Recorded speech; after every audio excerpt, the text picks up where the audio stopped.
Hello, everyone. Good morning or good afternoon, depending on where you are dialing in from. And thank you very much for joining us today for the session where we'll be looking closely at Parallel's remote application server, especially from the angle as a Citrix Xana or even Xen desktop alternative today. Before we kickstart the session, some introductions from our side. My name is Christian Acolina, and I lead the sales engineering team in EMEA, focusing on remote application server. And with me today, we also have Eric from Xanablog. Eric, do you want to go ahead with introductions from your end? Yeah, good morning, everyone. Here in sunny Brazil, it's 7 o'clock in the morning. So adjusting to the European time, you should probably be around lunch over there. We did a similar webinar 2 weeks ago, I think, and then I was in Denmark, and then we had the US webinar. So the same, but we did it more for the correct time zone. So it was very interesting, lots of questions. So if you have questions along the way, please put them in the Q&A so we can address that at the end. So, Yes, Christian, perfect. Thank you. Yes, I can take it from here. Thank you very much, Eric. And yes, as Eric mentioned, if you do have any questions, feel free to go through chat or Q&A, and we'll go over those queries towards the end as well. Quickly, in terms of agenda, what we have in store for you today is an introduction about Parallels, if you are not yet familiar with Parallels, and we'll be focusing on the main product that is Remote Application Server for this particular session. We'll also be discussing how Remote Application Server is helping customers today in terms of reducing complexity that maybe are under the umbrella of application desktop virtualization technologies, while also obviously very important striving to provide the lowest TCO and high ROI as well. Following this slide deck that we have today, we'll also be setting up a demo environment, okay, and also have some time to discuss even in terms of migration of the current your Citrix deployments to remote application server. So to kick this off, Parallels is a privately held virtualization technology company, and for nearly 2 decades, back from 2000, actually, Parallels have been considered as a global leader in cross-platform solutions. And what really put Parallels on the map and is still very active today is Parallels Desktop for Mac, as we see on the left-hand side, where it was Parallels' aim to bring Windows applications and desktops to Mac devices.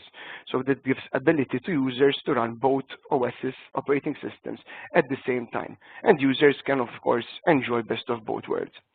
At that point, security was also in Parallels' agenda, and in fact, Parallels also delivered what we call today Parallels Mac Management, which gives organization that ability to extend their existing SCCM, Microsoft System Center Configuration Management infrastructure, allowing you to secure and control the Macs within your corporate environment, something that we are used to with Windows Machine joined with the domain as well. However, as we already mentioned, our focus today is in fact Parallels Remote Application Server, which was acquired by Parallels around 3 years ago, after already being in the market for more than 10 years. As such, this is not a new technology. However, Parallels is investing heavily in making sure that Remote Application Server, or RAS in short, is able to be considered as an alternative to the likes of Citrix, but also even better fit for specific businesses. So a quick sneak peek at some of our customers today. We have more than 5 million end users and 50,000 businesses who are already enjoying Parallels software, as depicted in the slide. So as you can see, we are quite versatile and in different verticals. However, there are many advantages where for specific verticals, and we work very close and have strong presence as well in the education vertical, for example, in healthcare, in government, and manufacturing. Focusing on remote application server. So what is remote application server? And for those of you who are very familiar with Citrix as well, We followed the same line in terms of application and desktop publishing, your corporate resources as well, where these resources are actually hosted on Microsoft Remote Desktop Session Hosts, or formerly known as terminal servers. So these resources are shared, and we are providing access to applications or even session-based desktops from terminal servers, remote desktop session hosts. And also, we are providing as well true VDI capabilities due to remote application server VDI engine. And from that perspective, we support all the major hypervisors running out there, looking at Microsoft Hyper-V, VMware, ESXi, or vCenter, Citrix Xen Server, KVM, and even Nutanix Acropolis.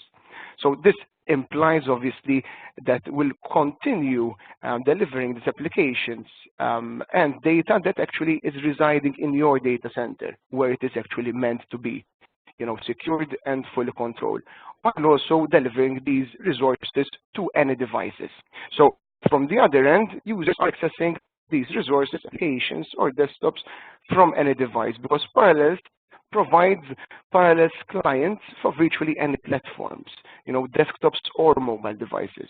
So there are clients out there for Windows, for Mac, for iOS, for Android, for Linux, even Raspberry Pis, for Chromebooks, might be quite interesting in the education vertical as well, or even, an access without a client, because out of the box as well, we provide access via HTML5. So users can access these resources just via an HTML5 compatible browser. So we see quite a lot of flexibility from the end user side, and that's something that we're going to see as well in today's demo, and also from the backend side, where we're supporting applications and desktop that are running on Windows servers or Windows desktop operating systems, including deployments such as traditional deployments, we'd like to call them on-prem deployments, including hyperconverged solutions like Nutanix or HPE, creating your own private cloud, or even hybrid deployments, looking at public cloud deployment. And today we are actually available on Microsoft Azure and AWS as well. So how are we building this technology? What is it based on? And the next 3 slides, we're looking at the main functionality here. So obviously very important is the capability that in the same license, and this is a bit different than Citrix, XenApp or Xen Desktop, with one type of license, we are able to deliver those applications, those desktops, session-based desktop, through VDIs, VDIs coming from a single instance for each user, mainly relying on a desktop OSs.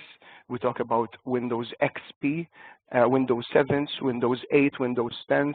When we talk about remote desktop session hosts, we talk about Windows Server 2003 SP1 up to Windows Server 2016. So we see a wide range of operating system support there, and you'll be surprised how many organizations today are still relying on maybe older operating systems because they didn't have the right opportunity to upgrade, maybe because of their legacy line of business applications.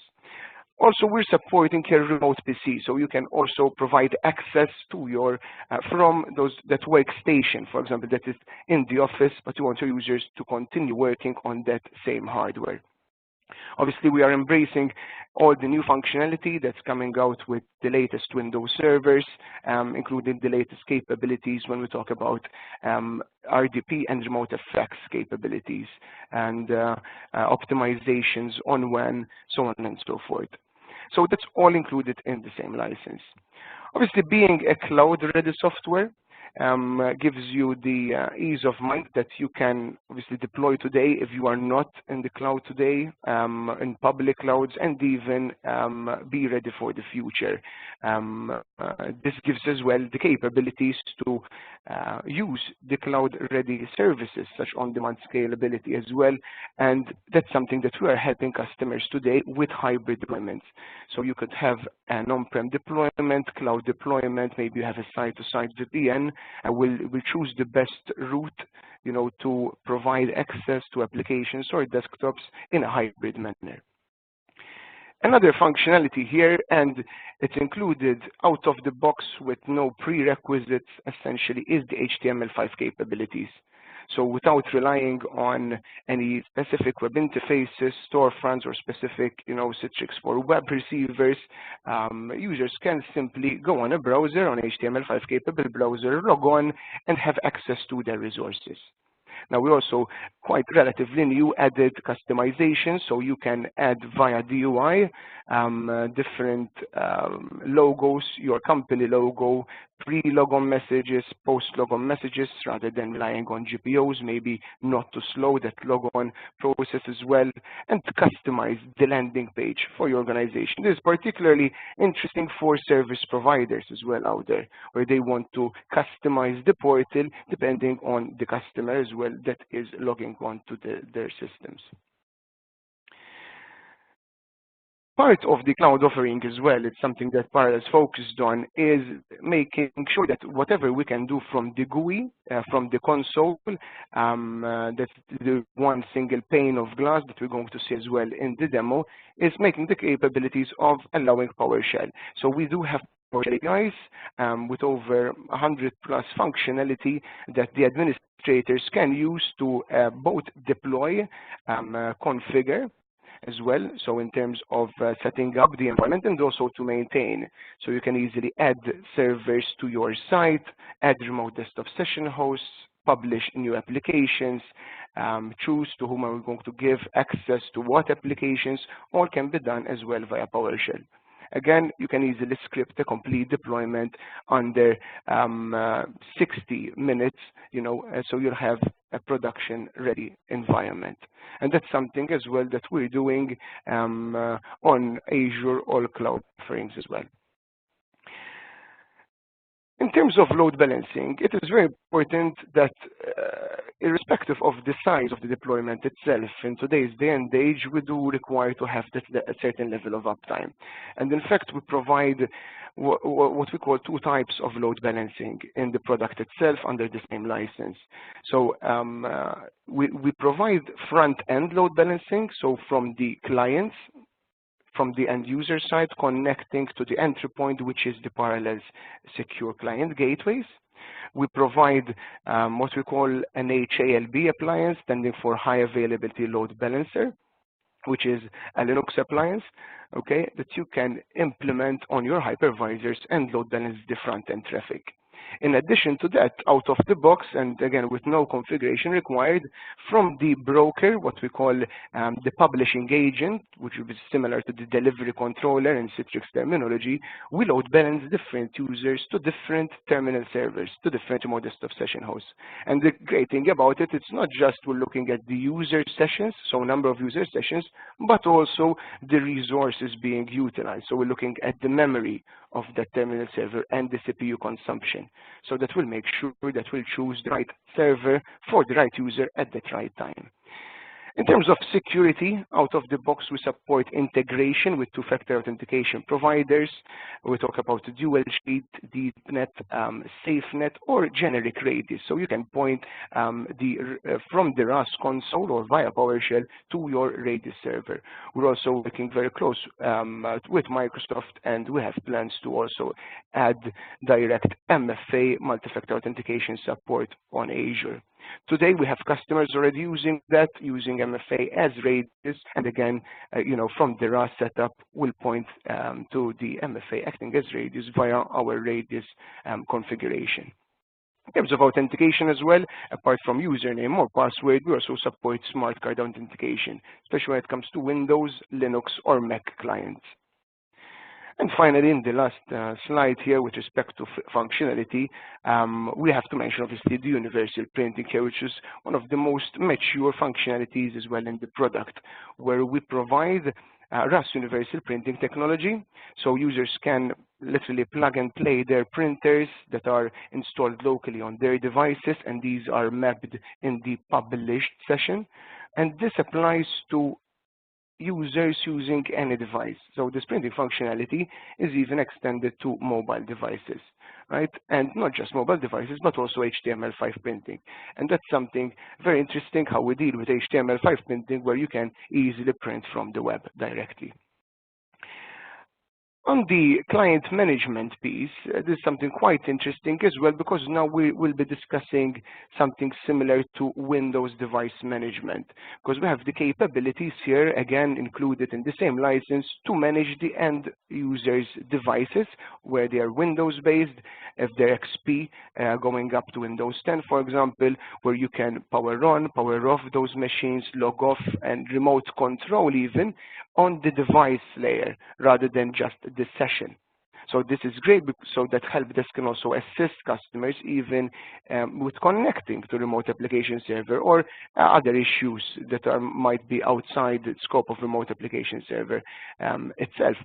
And apart from those managed devices, we can actually put them in kiosk mode and lock them down. So this is specifically interesting for those customers who maybe have older hardware, they want to repurpose the hardware, they want to reduce the number of tickets, incidents that the users are opening. You lock down the device and make that client act and feel as if it was a thin client, where users would just log on and see Parallels client in full screen mode, just with the published applications there. In terms of users experience, as we mentioned, very important, and this is something that can be centrally managed. So we can control via policies that can be set on users or user groups, but also depending maybe on location, because we can assign based on gateway access. So you can have different gateways for internal and external, and you can choose the right policy for the right user, and also maybe based on devices. Right, and from here you can control display settings, connection, printing, local resources. So are we going to redirect, drives, allow clipboard redirection, copy and paste. We'll control the experience itself in terms of themes, in terms of bitmap caching, drag and drop, for instance, so on and so forth. So this is great from the IT administrative perspective, able to deliver the right user's experience for that use case itself. And this is something that we also will be seeing in the demo, is just a quick overview of all those different clients available on different platforms, as we mentioned, talking about Android, iOS, iPhone, iPad, Linux, Raspberry Pis, Mac, and Windows, Chromebooks, and also HTML5 access here. Looking specifically on the Citrix side of things, the biggest two pillars that we see that we are helping, why are we helping customers today even consider remote application server as an alternative, is because of two big pillars, and that is the complexity, okay, and the cost. So starting off with the complexity bit. So I've been involved with various Citrix projects in the past, and I can obviously tell you that with Citrix XenApp desktop project, it requires quite a bit of a longer deployment cycle. This is because there's various prerequisites, various different components that need also to work in synergy. From remote application server side, Parallels' aim was always to make sure that that required functionality is included out of the box and maybe also pre-configured. Okay. This also, in terms of complexity, we're looking at different tools that administrator can use to manage different parts of the setup. We talk about Citrix Studio or Director for helpdesk, or NetScaler Webport to manage maybe the remote access. From remote application server side, and this is very important, we talk about one console, a single pane of glass, so that users as administrators can log on, can configure, can actually centrally configure the entire setup, because centrally we can distribute different agents to different remote desktop session hosts, VDIs, or remote PCs, and scale out all centrally, and also maintain session management, device management, all from the same console. Now, definitely, we have seen many customers coming to Parallels Remote Application Server, especially those customers who are today on Citrix XenApp 6.5 or earlier. So they are running on Independent Management Architecture, IMA. Obviously, we all know that Citrix changed the architecture to FMA in XenApp 7 and above. And this created a bit of a complex and this migration to take place. So many customers are back in the drawing board and seeing obviously how they can make this as smooth as possible. From remote application server side, from the first versions till today, the migration is smooth. It's all actually in place updates rather than migrations that can be carried out. And we are helping customers utilize the same servers that they have today. The investment that they did in terms of efforts in setting up applications on remote desktop session hosts, use the same servers and move to remote application server. So there's really minimum disruption there, and this brings me to version upgrades as well. Disruption, well, you can, in terms of upgrades, you upgrade the master publishing agents, that's like the delivery controller, and from there centrally you can update the entire setup in a short period of time. Complexity also comes from the different licenses that are required. So we talked about remote application server license as a one license, one type of license. Okay, there's no different licensing like Advanced Enterprise or Platinum or different Xenaport and Desktop for applications or through VDI delivery. So we'll try to keep that as simple as possible as well from the licensing perspective. Something interesting as well is that in terms of full high availability deployment, you do require to have a high availability database as well. From our side, the database is actually included during the installation. We utilize config files and in-memory databases. So to have the brokers, the publishing agents in HA manner, in high availability manner, what we need to do is simply add other instances. So if we have to add another publishing agent, then simply we can say that we have an HA site because both brokers will be working and brokering at the same time as well. Obviously, there are various other components there that could create complexity in terms of certificates, where from remote application server side, we're tackling those. We're allowing single sign-on directly from the Windows client. Don't need to have specific, for example, changes in Internet Explorer or some other prerequisites that are required as well. Now that brings me to the cost side of things. So definitely we have another slide after this one where we'll show the exact licensing costs, list prices that are that you can see quite a big difference there. And the reason for that is that our aim is to focus on the main capabilities, that of delivering that application or desktop to endpoint device. Okay, and so we try to keep the cost as low as possible. In the subscription as well, there are two methods there of acquiring a license via subscription. For consuming that license yourself as an organization, or if you are a service provider, a hoster, for example, or an ISV, and you want to provide access to your applications, we also provide another type of license, what we call a SPLA license.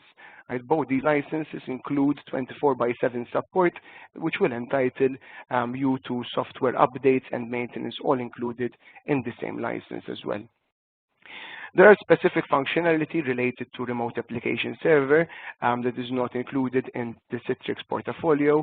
However, the biggest here that I see in terms of flexibility is definitely the widest range of operating system support.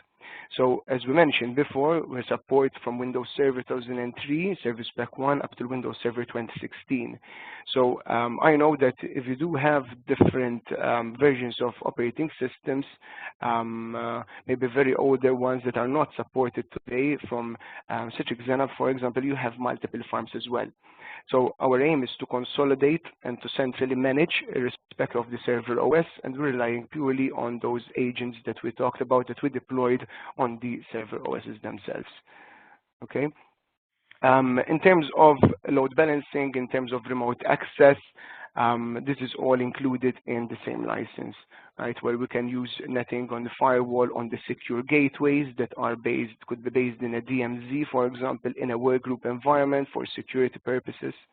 Okay, and we can utilize the load balancer that we talked about, the high available load balancer included in the license, or even we can integrate with NetScalers ADC if NetScalers are used to, for example, load balance not just the Xenaport and desktop environment, but maybe used to load balance your Exchange servers. We can utilize that same investment that you did and look at NetScalers and as forwarding to the gateways or any other load balancer.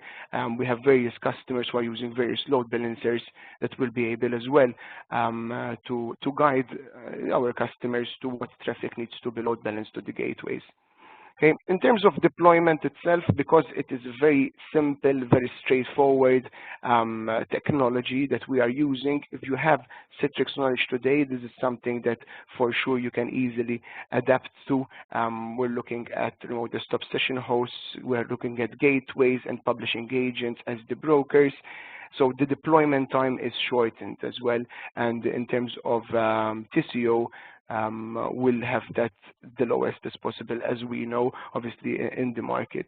Okay, in terms of licensing costs, we did highlight this. There's quite a considerable amount that is different here, and this is something that we can look at from this example. For example, we have a 1,000 user example here.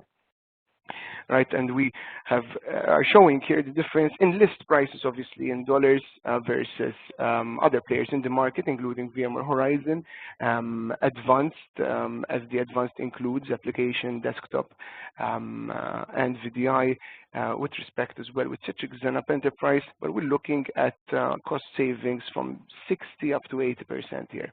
And the slide I could just look at list prices, but as I mentioned, even considering, apart the acquisition cost itself, even support costs where you have the 24/7 included, with specific dedicated also support engineers for bigger deployments, training costs are also absorbed in that license there, as we see in the slide.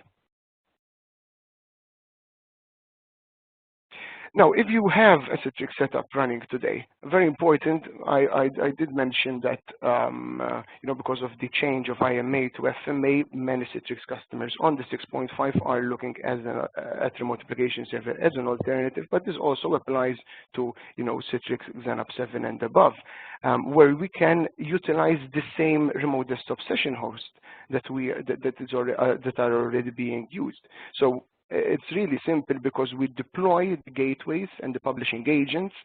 So the gateway, that front-facing component, the publishing agent as the delivery controller, and we deploy agents. That agent that is already running on your remote desktop session host today with a VDA will deploy an RD session host agent, for example, and instantly we are able to see all the running applications and all those user sessions on those machines where they can be fully controlled then from remote application server from the console as well. So in terms of migration, we can take that in two ways, either using the same RDSHs, the same terminal servers, same VDIs, or even something different, a setup in parallel to that deployment. From our side, we'll make sure that we do support you in terms of design and how you can easily move from Citrix to Parallels.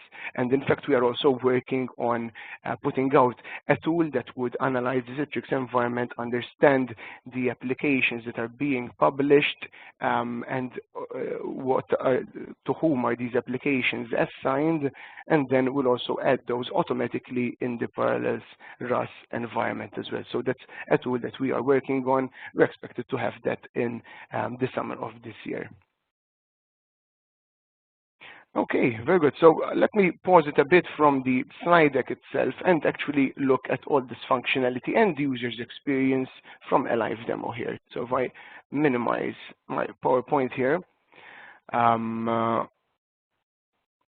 users we talked about can access via hitting the gateway, and this is, I have here a deployment on Azure actually, and I went to my URL and I can see all the published resources that I have for this particular user.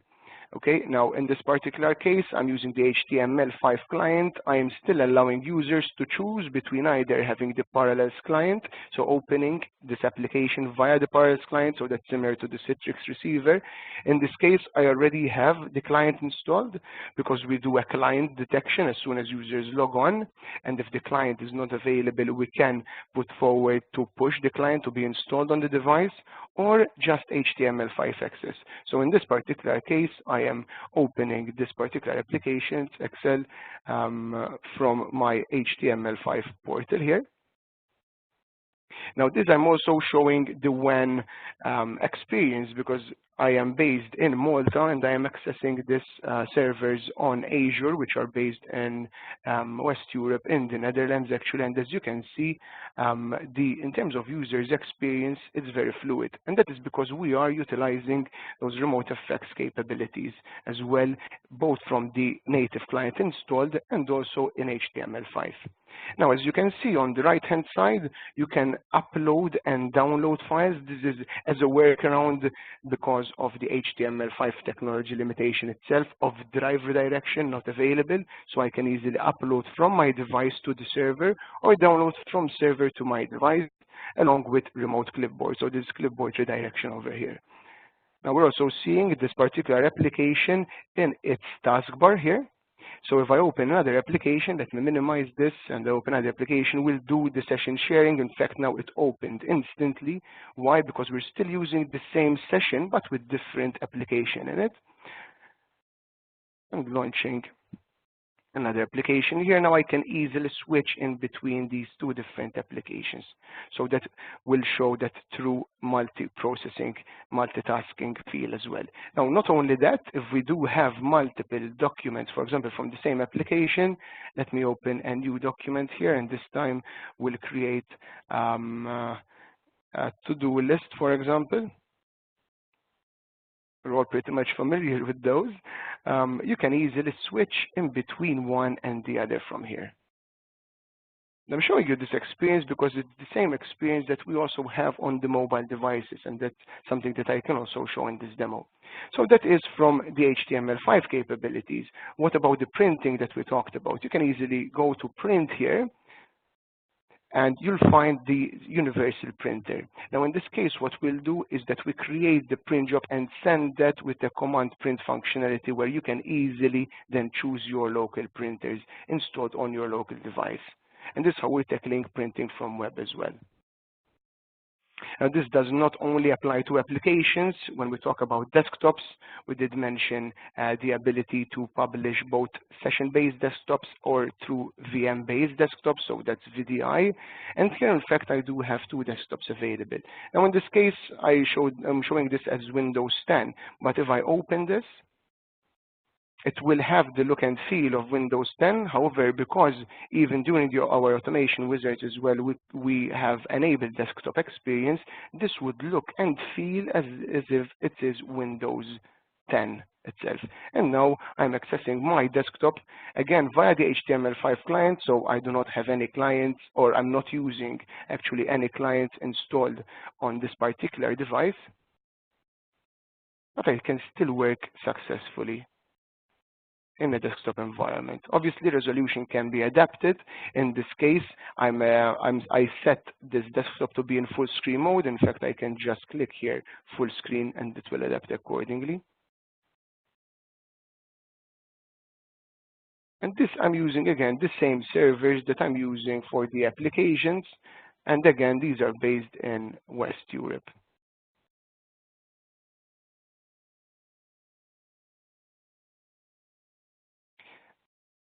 Now, apart from the HTML5, those clients that we talked about, we have those already installed over here. So if, for instance, I am running here a Windows 10 machine with Parallels client installed, but the same look and feel is expected, so the user can log on. We can use single sign-on with the same credentials used here, auto log on, and also automatic launch of any of the published resources. And again, I can access any of these resources accordingly.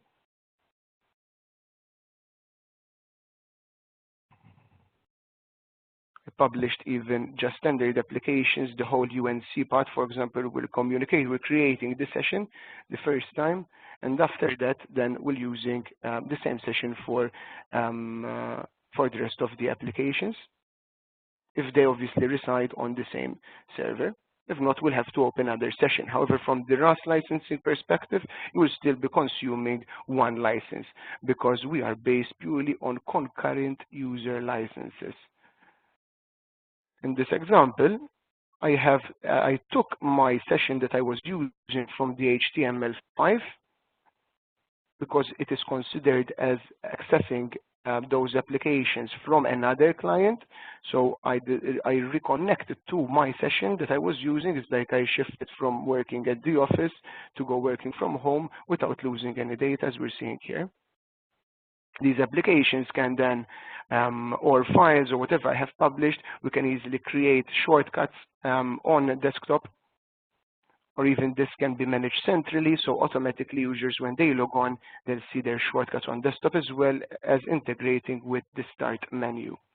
And this is from the Parallels client on Windows. But same if we're talking about thin clients, for example, we have the capabilities here. I do have a Linux machine here, an Ubuntu machine. So imagine this is a thin client. I have Parallels client installed on this particular machine. And as a user now, I'm more interested in providing that user as a full desktop. We can do this as auto launch when user logs on to the thin client, for example, and they gain access to a full session-based desktop, as we're seeing here. The last point from the end user point of view, if I sign this out and also have a quick look at some of the interesting functionality that we have also on the mobile devices. So here I'm sharing my my Android device screen. I do have various connections here already set in my Parallels client. I log on in the same setup that I was using, that's the one that I'm using on Azure, and I can gain access to the published resources like so. So in this example, if I launch again a particular application, I have the abilities to use the native gestures as well with new gestures, proprietary gestures from Parallels. In fact, here we're showing different, the application launcher, for example, the control bar is something similar that we've seen from the HTML5, and other gestures here, both native and proprietary from remote application server, including, for example, magnifying glass that allows users to easily work on small screen devices. So in this case, I have gain access. I launched my Excel, for example, and I'm using this particular functionality. Okay, and from here I can easily change my mouse pointer, for example, just not touch mode, but also Dumbo mouse, so I have the ability to left click and right click with just one click, and even just a standard pointer here. Interestingly, like the HTML5, we have the ability to easily see what is running right in our session. So I can easily switch, open another application,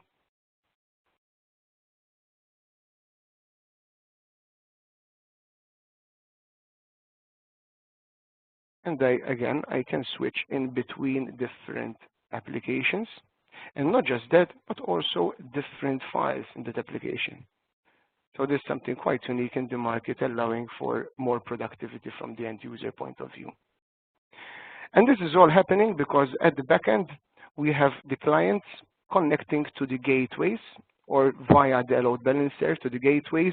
By the way, this is the remote application server console. So this is that single pane of glass that I was talking about before.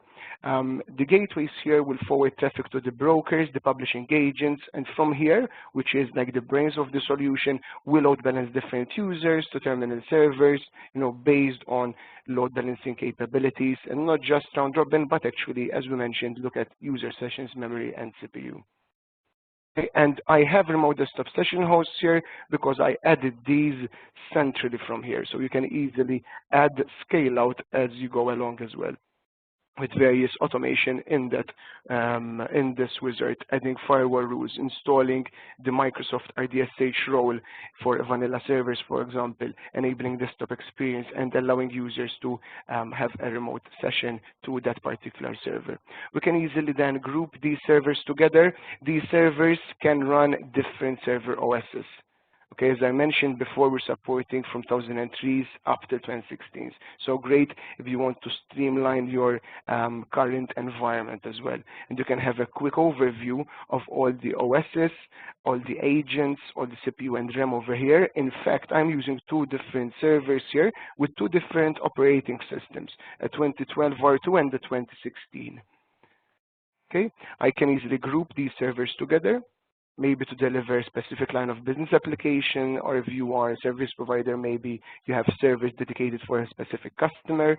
I can create schedules to disable server or server groups for downtime or patching purposes. And also very interesting is the session management.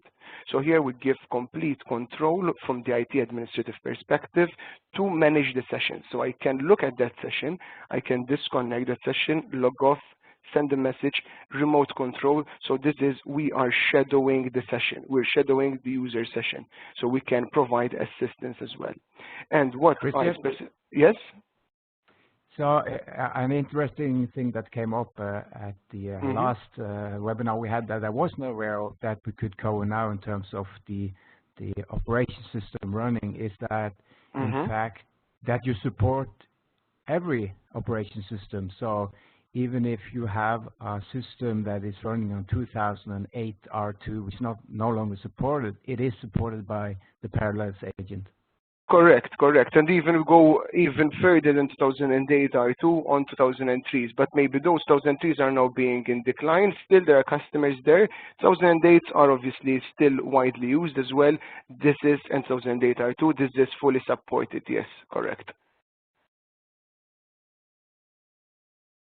Which is interesting, obviously, for customers, even if they want to keep support available until they move to, for example, later versions of operating systems. So this is something that, imagine you have 2008 R2 here, already configured, running fine with Rust. You add new servers without disrupting users, and slowly and easily you can migrate users from one OS to another in the same site, in the same farm. So that's quite interesting. That's looking at the flexibility from the server's perspective, for sure, yes.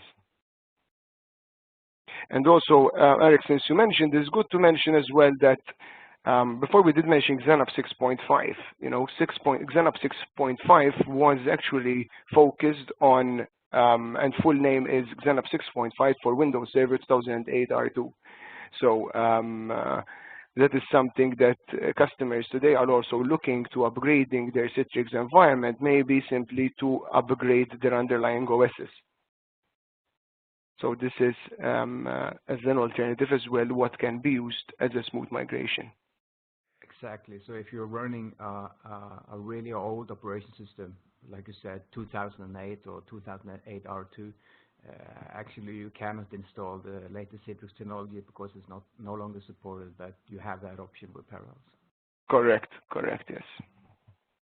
We're trying, you know, to keep it very simple and also having the customer in the driving seat. So if you are based on your time frames, based on your budgets or project plans, you know, we're trying to keep the options quite open here to be in the driving seat. And even in terms of different operating systems and functionality, this, you know, in terms of session management can be applied across the board as well, with the session management, remote controlling, and even looking at processes within that particular session.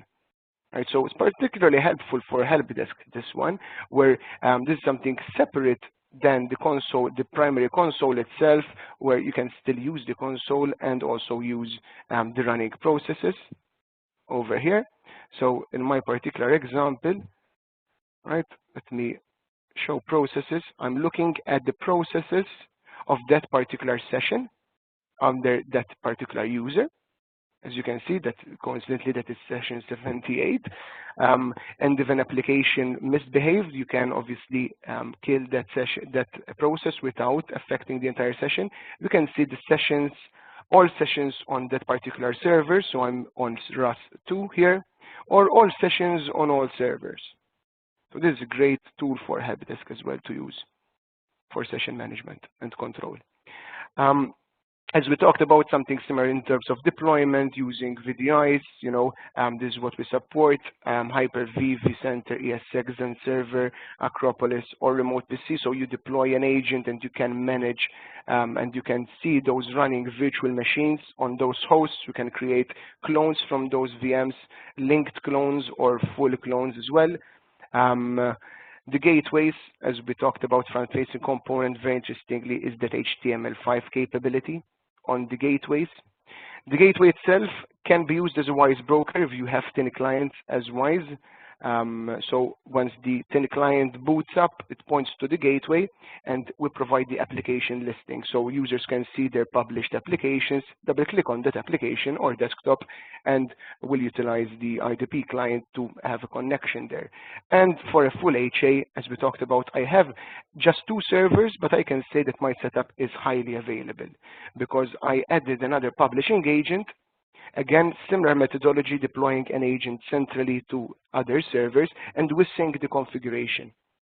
So we're not relying on a centralized database. So even in terms of deployment, we're already shortened that. In terms of license requirements, it's already more cost effective. Okay, something to finalize, obviously, from the console here. A couple of other features here. Quick keypad, specifically for mobile devices.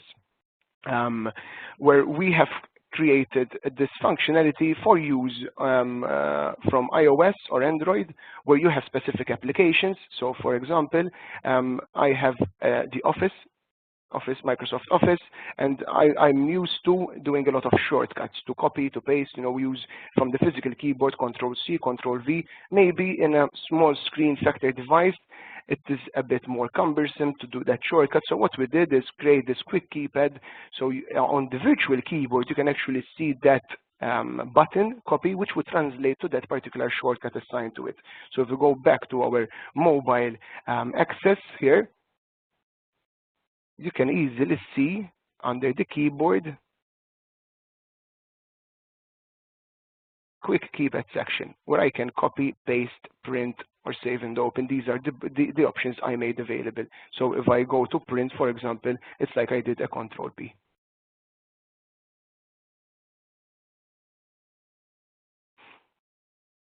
Universal printing and scanning included out of the box, as we talked about. In terms of second factor authentication, this can be set, as we talked about, to a Radius server, and not just set there, but also we can choose to whom we're going to apply two-factor authentication with. Maybe internally you don't want second factor authentication, but externally or based on different sites you need that. You can also manage that. The client management piece, that you can see all the devices that have connected to the system and get basic information about those devices. The gateway IPs, client version, last user, but you can also manage those devices, and that gives the IT administrator capability to power on, power off, reboot, log off, lock, or shadow the device this time, and also set device side policies to disable USB ports, for example, disabling print screen. Or as we talked about, for if you want to extend those older hardware endpoint devices, you can create a shell, so replacing the desktop there and make the device act and feel as if it is a thin client. Okay, centralization of policies in terms of access, display, connection, printing, scanning, again, local resources, all these can be managed centrally based on users and based on gateways or devices. For example, do I allow drive direction? If yes, what type of drives? So we have that level of granularity over here as well. In terms of administration, it's fully role-based delegated, so we can give different administrators different access, to different categories on the left-hand side or different sites. And also for, again, IT administrators, we have the capabilities to see all the running sessions based on session information, and what would that imply in terms of resource usage. So we're mapping those with respect to CPU usage, with respect to memory, with respect to disk usage, network usage, or generic system information. Okay, and finally, all of this is included under reporting. So we provide unlimited reporting. So we're not limited by 7 days or a year, for example. It's virtually unlimited. Obviously, here it depends on what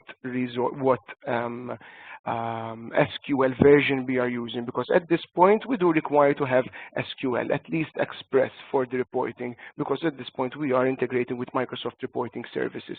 So you can run any report based on any history, basically, based on users, groups, devices, servers health, or application users. So you see which is the most frequently used application, run report, and easily export those to PDF, Excel, or Word for management purposes. And all of this is again included under 3 basic wizards. We just added the terminal servers, we published the application, and also we send an invitation to users. So they could actually, gain access to the setup once it's complete. So you can send an invitation, you choose the devices that your users might be using, and send an email like so, with the availability of clients, but also with auto configuration of clients. So the clients would be auto configured to point to your setup. No need for users to know the exact port or the DNS name. This can all be carried out very easily from the end user point of view. So that is one way of having users gaining access to the setup, or as we already shown previously, by providing access to the portal itself. Users can also download the client. Actually, there's also automatic client detection available. Right, and you can easily get a quick head start and trial this out, because we are providing a 50 user trial, 50 concurrent user for 30 days. You can easily download the traditionally the MSI files themselves and install those on your running Windows server, or we also have what we call trial in a box, which is VM based on Windows Server 2016 that is already configured, so you'll import that to your hypervisor, or the fastest method as well, if you are looking at the cloud or you are looking not to consume your own hardware, you can have a quick start from the Microsoft Azure or Amazon Web Services portals. We are already in both marketplaces there today. So Eric, that concludes this part in terms of a quick overview of remote application server. Not sure if we do have any queries there that we can tackle, or if you want to jump on your side as well. Yeah, let's check here for questions.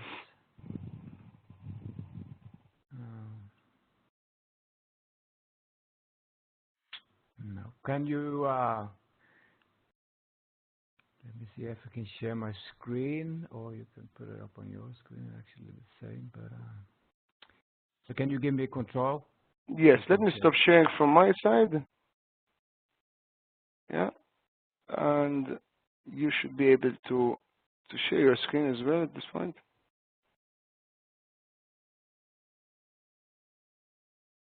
Perfect. We can see your screen. You can see the screen? Yes.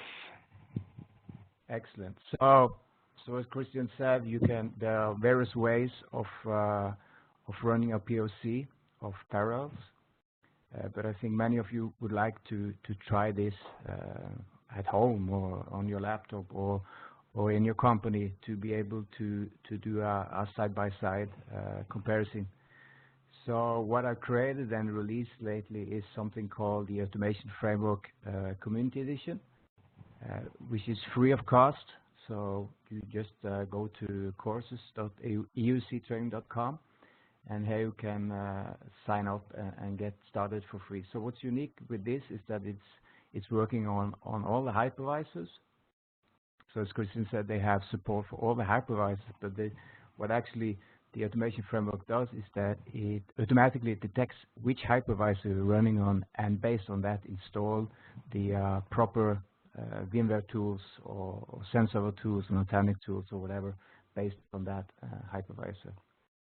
As well, we support and cover the 4 major hypervisors. We support the 4 major players in the market today, which is Citrix, Microsoft, VMware, and Parallels. And as you might know, today it's just the agent that makes the difference, and the cost, of course. But if you run a Citrix environment, you have the VDA. If you are running Parallels, you have the Parallels agent. But the application stack is the same based on what kind of solution you select. So the thing you do, you just go to my site, you click Get Started. It will bring you to the shopping cart, but as you can see here, there is a coupon code, so it's 100% free. We just use this system because that's the system which is set in place to add users automatically to the system.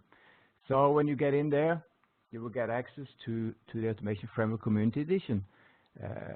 And when I created this, I also wanted to make sure it works for you perfectly. So one thing is me just creating a script, putting it out on GitHub, and hoping that everybody understands what's going on.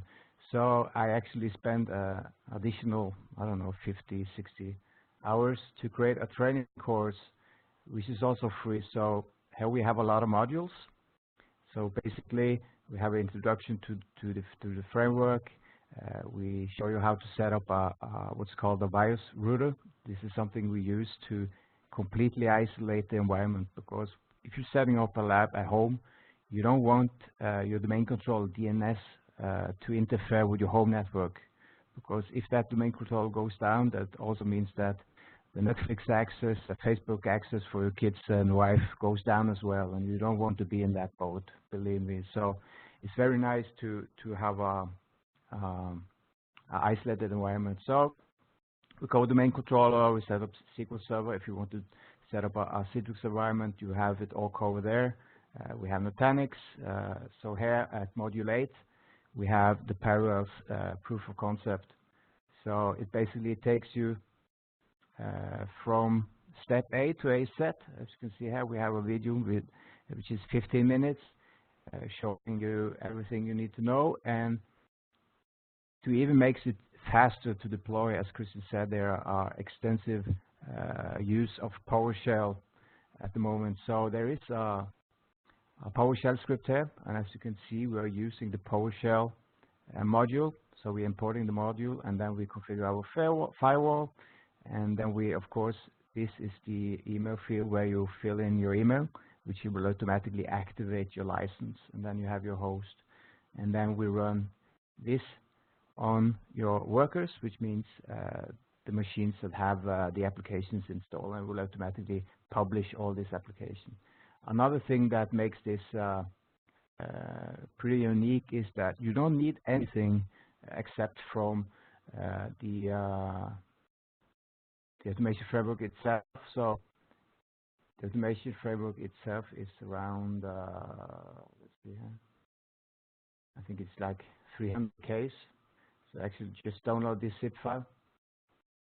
That will be good to go. And inside of here we have the actual PowerShell script that set up the solution.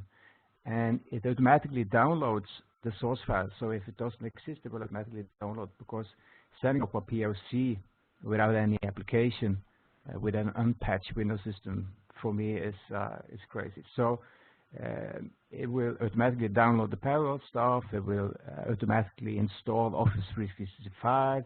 It will install Adobe, Firefox, Chrome, and so on. So we have a full working environment from day one, and it takes you 1 hour to set up. In the first time you run it, probably going to take you 1 hour, 2 hours, 3 hours. I don't know. But when you get used to this system, you can easily spin it up. So I highly recommend you to take a look inside of the automation framework, and I would also highly recommend you, when you're setting up POCs for customers, doing pre-sales and so on, that you actually set up 3 different environments: Citrix, Parallels, and VMware. Let the customer decide for themselves, see the features, the cost benefits, and so on, and they decide from there. But I really like the Parallels approach. It's the installer itself is just 70 meg. It's everything in one console. And as you know, Citrix started out this way. They created a product on top of the Microsoft terminal services, and today Citrix is a huge company, but they have a lot of product now. Parallels just do this, and they do it really good. So I hope you like it. Please take a look. You go to courses.euctraining.com, and I also will send out the link together with the replay sometimes next week. So stay tuned. Any last word from you, Christian, before we?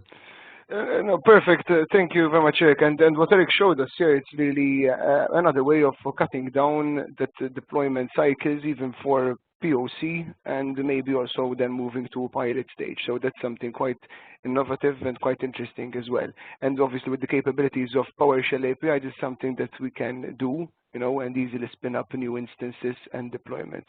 So thank you very much, Eric, for that. No, from our side, I would like to thank everyone that spent some time with us today. We have this session being recorded, so we'll send over the recording as well. If you do have any queries, feel free to reach out to us. And also, if you are not experienced with Parallels Remote Application Server yet, it's something that you can easily spin up and test out yourselves as well. So thank you very much, and yeah, until we speak again.